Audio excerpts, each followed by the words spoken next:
Good evening, viewers. Arin naman kita, magpasalamat sa Ginoo sa iya broadcast. Thank you, Lord. Thank you sa imo broadcast. Kagkabay pa, aton gidumdumon tanan mga viewers na nagdangop kay Kristo. In everything give thanks, for this is the will of God in Christ Jesus concerning you. Sa kita na mga nagdangop kay Kristo, mga viewers. Thank you, Lord. Thank you. Karon, magakanta kita sa aton theme song in times like this.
Kabay pa gamiton na permis sa Ginoo nga kanta sa aton to be very, very sure, hindi naton i-take for granted, iguro naton nga nakadangop kita sa aton Diyos kag manuluwas with all our hearts kag sa matuod nga paghinursol. Amen?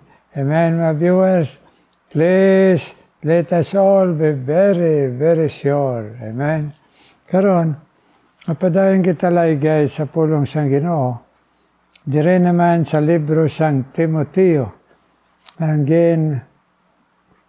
ginhatag alam sang Ginoo kay Apostle Paul nga maglaygay, bisan sino nga mag-alagad sa Ginoo, pinaagi sa iya dire nga ehemplo kay Timoteo. Ari na kita dire chapter 1 sa katapusan nga bersikulo na nagsiling, holding faith and a good conscience, which some, having put away concerning faith, have made shipwreck, of whom is Hermogenes, Hymenaeus, and Alexander, whom I have delivered unto Satan, that they may learn not to blaspheme. Magpray kita, Ginoo, please. I bless man, imo pulong sa among kalag, kag sa pagtudlo sa amon, sa dalanon, sa amon pangaboy, kaboy, deres kalibutan, Ginoo. Nga ikaw lang, Ginoo, ang makahatag sa among kaligon, kag pagdao, Ginoo, sa amon nga pagsunod, pag-alagad, Ginoo, kag pagpagamit sa imo. In Jesus' name I pray. Amen. Ano mga inigugma, ang inatudlo sa Ginoo sa aton, pinagi sa laygay ni Apostol Paul diri kay Timoteo kung sino ag kita nga mag-aalagad sa Ginoo, holding faith. Ang pagtuo nato ng word nga holding, hugton tagid, hindi talang hugton, ibayaw ta. Hindi talang ibayaw, tindugan ta. Kag ikaapat, hindi kita magkompromiso. Anong butang balons kompromiso? Magpati-pati sang iban pa nga katudloan o magdugang-dugang sa aton pagtuo na nga na-establishar sa Diyos kag bugtong manluwa sa Kristo. Amen? Holding faith, the Son, and good conscience, which some having put away concerning faith have made shipwreck. Agamunay aton man bantayan, halungan, ay siling dire sang pulong sang Ginoo, nga nawarningan kita, nga may ara, nga mga sa pagtuo, nagpati, kag nagpalayo, nagabandonar sa pagtuo, kag nahimo, naguba ang ila kalag, or naguba ang ila kabuhi, tungod kay nagpati sila sa false doctrine, false teachers. Kanugon man balakon, ara na kita kay Kristo, dason gubaon na aton pagtuo kay pati-pati kita sa ban. So, nagtuo kita kay Kristo, Diyos, dason magupod-upod man kita, pati man kita nga Kristo tao, nga dason pati man kita sa iban nga amuning aton idugang nga mga pag-alagad, pagsimba, nga pagsayaw-sayaw sa pagsimba, kag sa mga malain sa kalibutan nga masiling tao lamang kita, okay lang na siguro, basta luwas kita.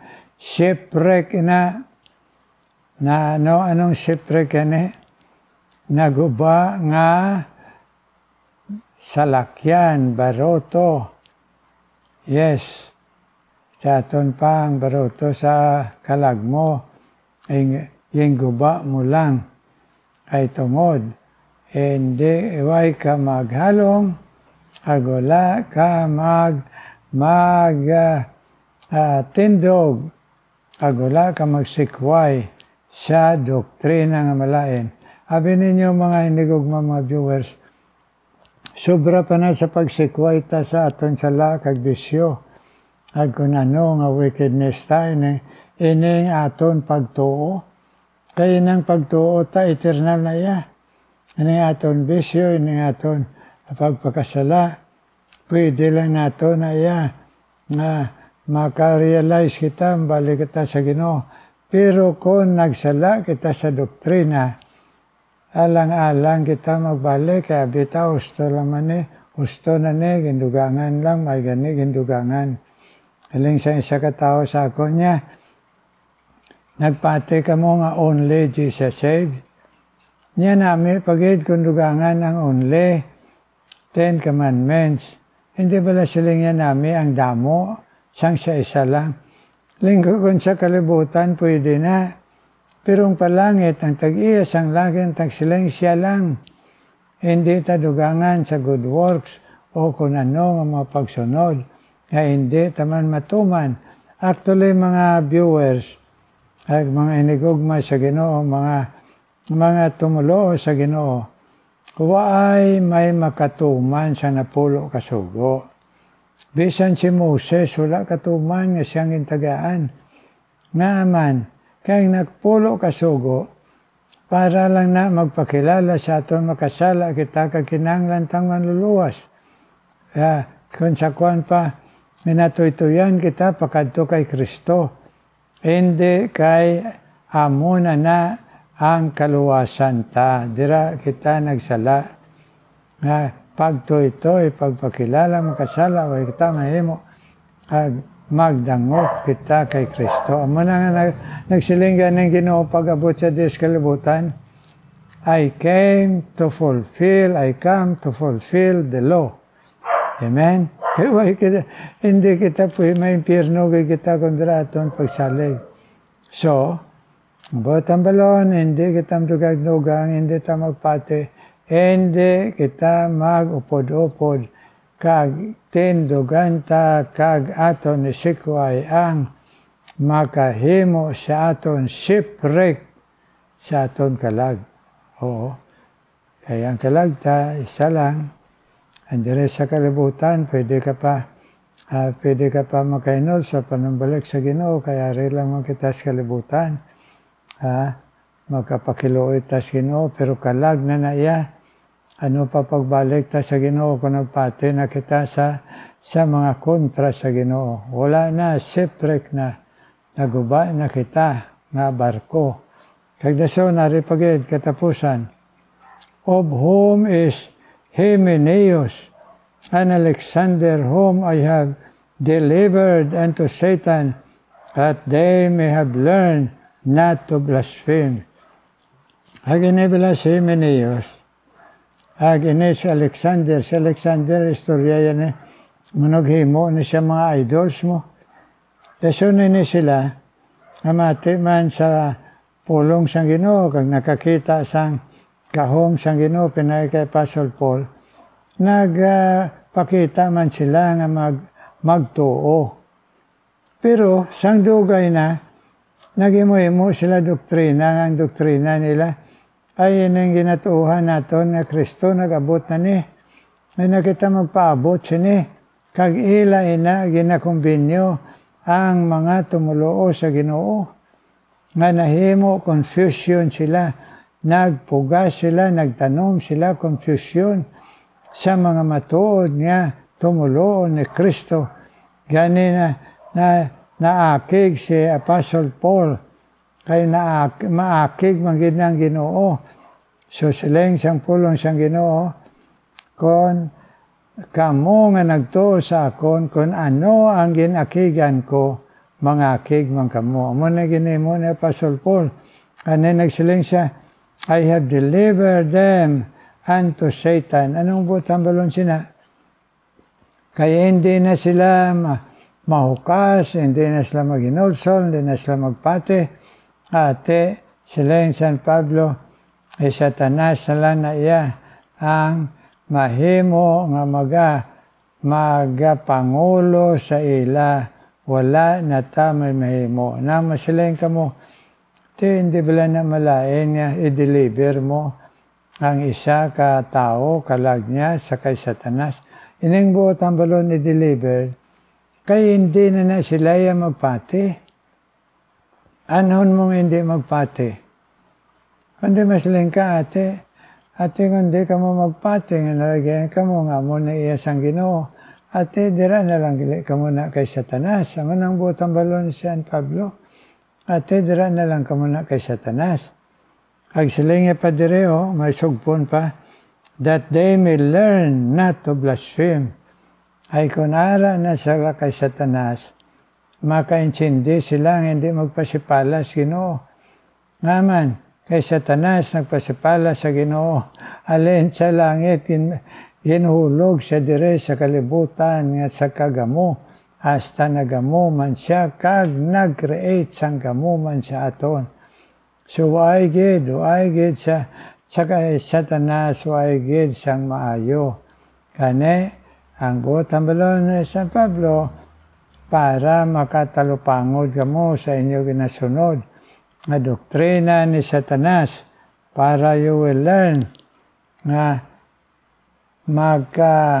mauntat ang inyo pagpasipala sa Ginoo, that you may learn not to blaspheme.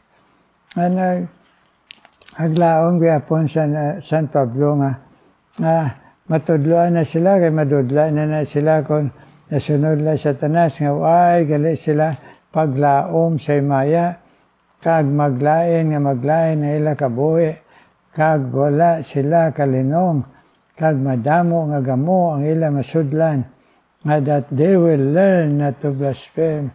Makasiling labo, grabe. Kung tatutan na ni pagpasipala sa Ginoo. Na mamangkot ka mo katapusan, ti luwasin ni sila.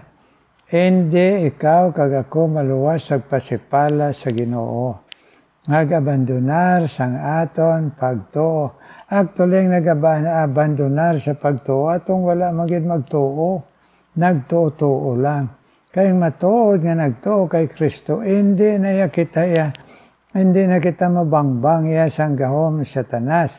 Kay ara na Kristo sa aton. Pero kung nagpatuo lang kita, amo na nga madali pa kita madaldal sa tanas.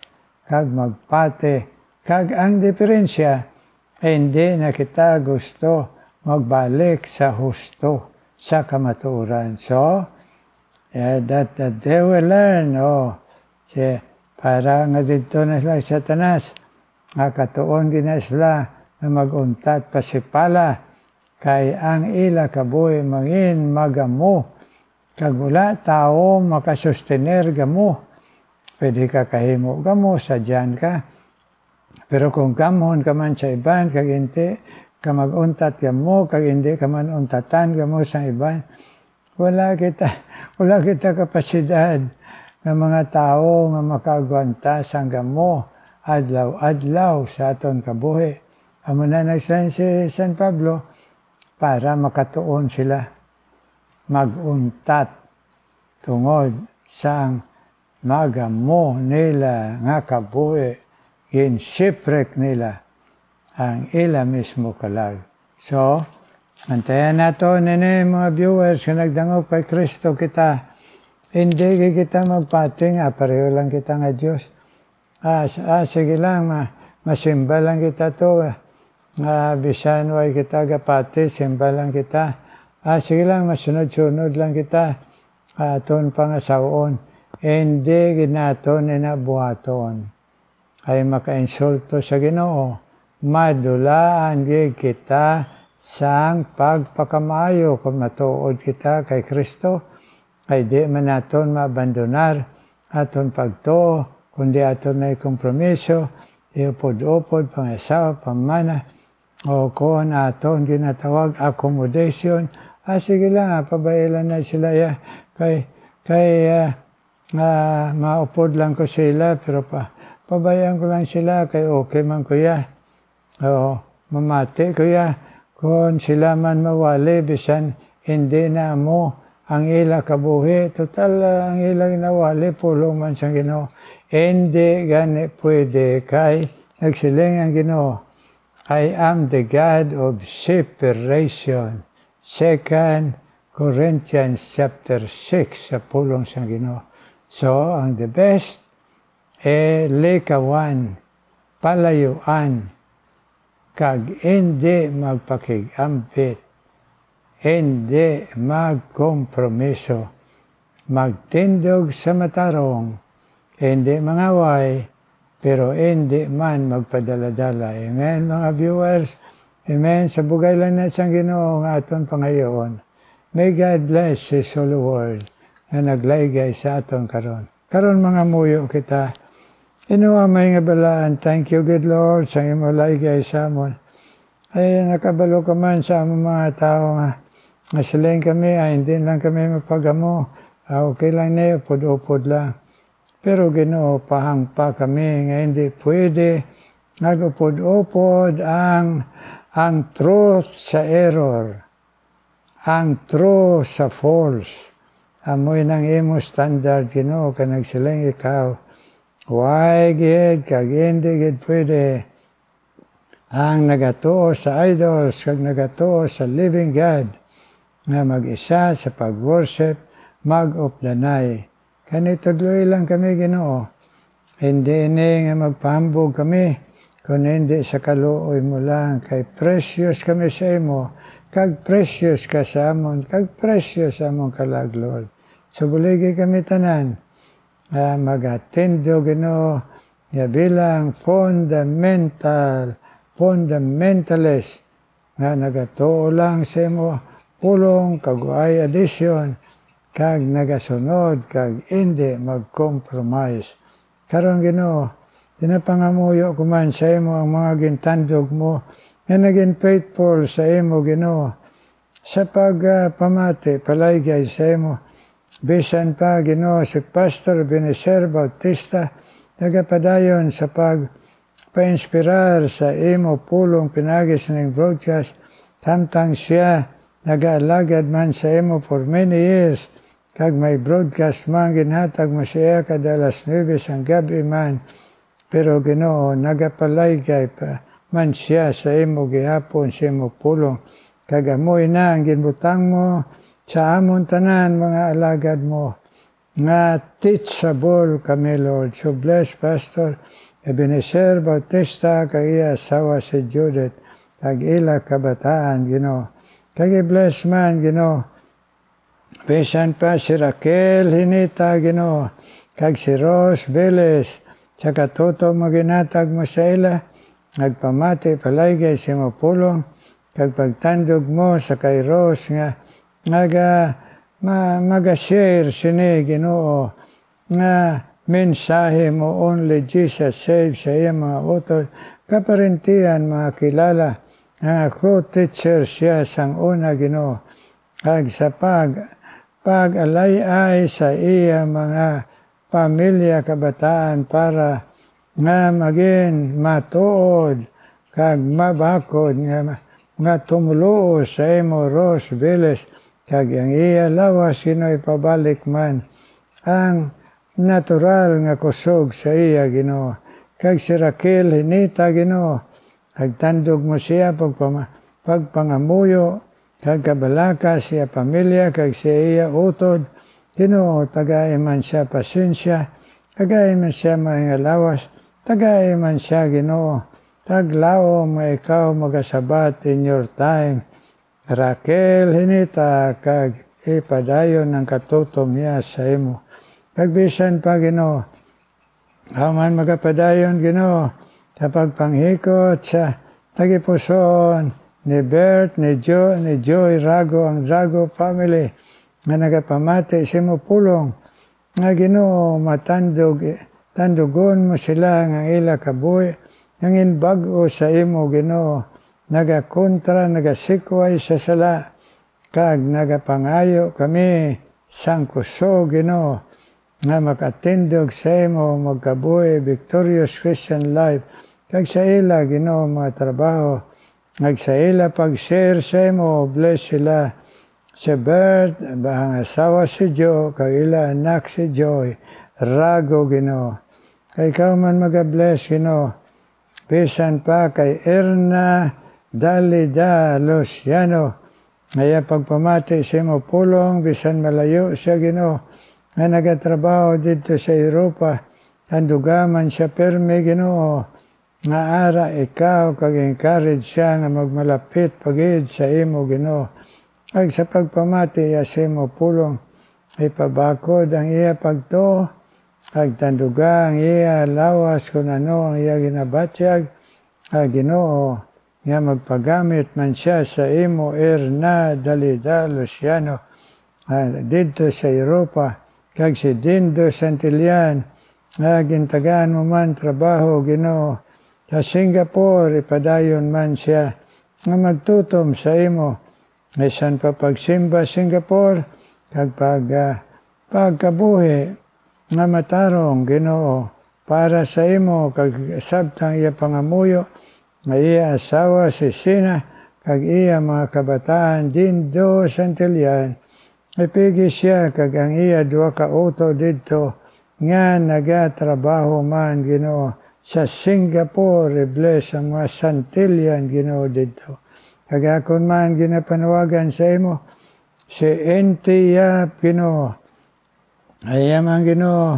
pagpanawagan sa imo nga magatutom siya sa imo Ginoo please Lord encourage siya kag sa iya sakripisyo nga madalay ang iya mga apo imo tiilan nga pagtuo lamang sa imo Lord Jesus kag sa katutom hatag mo sa iya tagay man sa maing lawas kag pagpangamuyo sa iya pamilya kabataan nga kinahanglan Ginoo sa imo sang bendisyon Entiya Ginoo i-bless man tagbisan pa Ginoo kay Ma'am Kalikaran Rosalia Kalikaran sa iya pag-alagad sa imo na nag-aabot ng kaluyahon sa lawas tungod sa amon pagka-senior citizen. Encourage siya pirmi nga ara ka, Ginoo.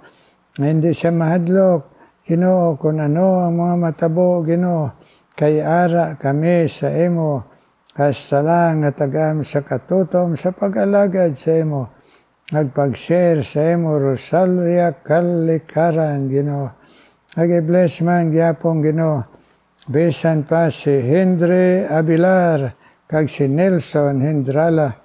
I-bless man sila, Ginoo, sa ila, Ginoo. Kag panawagan sa imo, kag pamati sa imo pulong, nga matagaan sila kabugaton, sila pamilya, kag sa ila pagkabuhi, Ginoo, nga makahatag kalipay sa imo, Henry Abilar, kag Nelson Hendrala, Ginoo. Mapadayon ka man, paggamit sa pagpamati niya sa imo pulong, Elena Roma, nga nag-share sa iya, Ginoo, pamilya, kag sa iya mga kakilala, kag nagapamati sa imo, Ginoo, broadcast kada gid, Ginoo, broadcast kag sa iya pag-alagad kag pagtuo, ipabakod siya, Ginoo, nga ikaw lang, Lord Jesus, way nang iban. Kag akon man ginatawag sa imo, si Ann Magsuse, ikaw man mag-bless, Ginoo, kag si Nora Noblesa, nga ilahandom sa imo, i-bless man sila, nga magabakod pagidla pagtuo, bisan magabot mga kaluyon sa lawas, kag mga pangamuyo nila sa ilang mga pamilya, mga utod, mga ginikanan. Ngan may ara pa sila, Ginoo, pangamuyuan, i-bless man sila, nga may kabalakaan magsusi, kag Nora Noblesa, i-bless padayon, Ginoo. Thank you, Lord, nga madala ko ini sa imo mga viewers, Ginoo, nga kamati, Ginoo, padayon, bisan si Edna Guevara, Ginoo, nga sa pagpamati niya, nga ipatubo man siya sa imo, nga pagkabuhi, pag-alagad, kag pagmapapin nga muyoon, Edna Guevara, Lord. Kag tanan kami, mga viewers, kag imo mga alagad, bless us, Lord. In Jesus' name I pray. Amen, amen, amen. Amen, mga viewers, amen. Salamat pag-updanay sa pagpinangamuyuay at pagpatudlo sa Ginoo. Amen, viewers. Karon, mamati ta special number.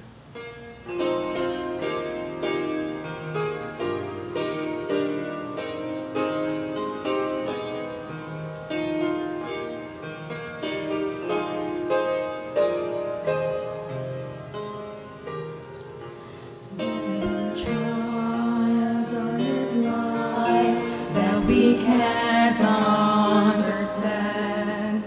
There are questions why the Lord would include them in His plan. Hearts full of pain, crying out in misery. Lord, where can I go? And from this heartache be free.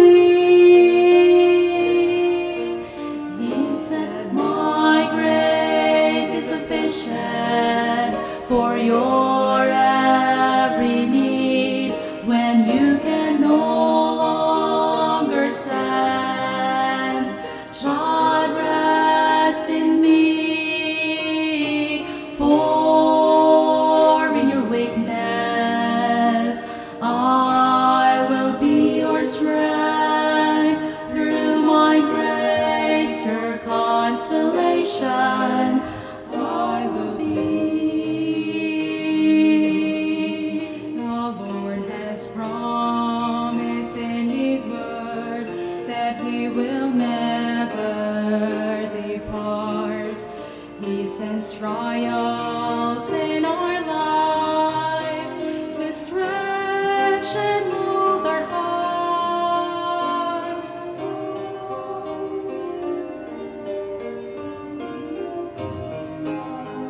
Tomorrow His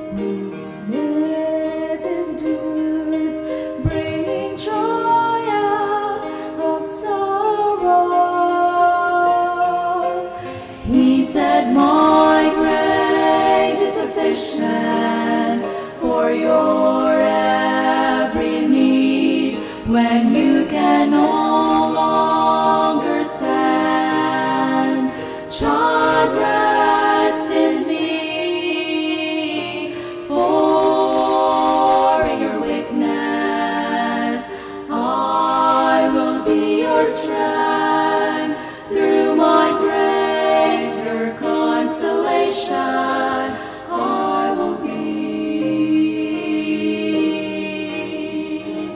Grace, grace, God's grace, grace that will pardon and cleanse within. Grace, grace, God's grace, grace that is greater than all our sin. For in your weakness I will be your strength. Through my grace, your consolation, I will be.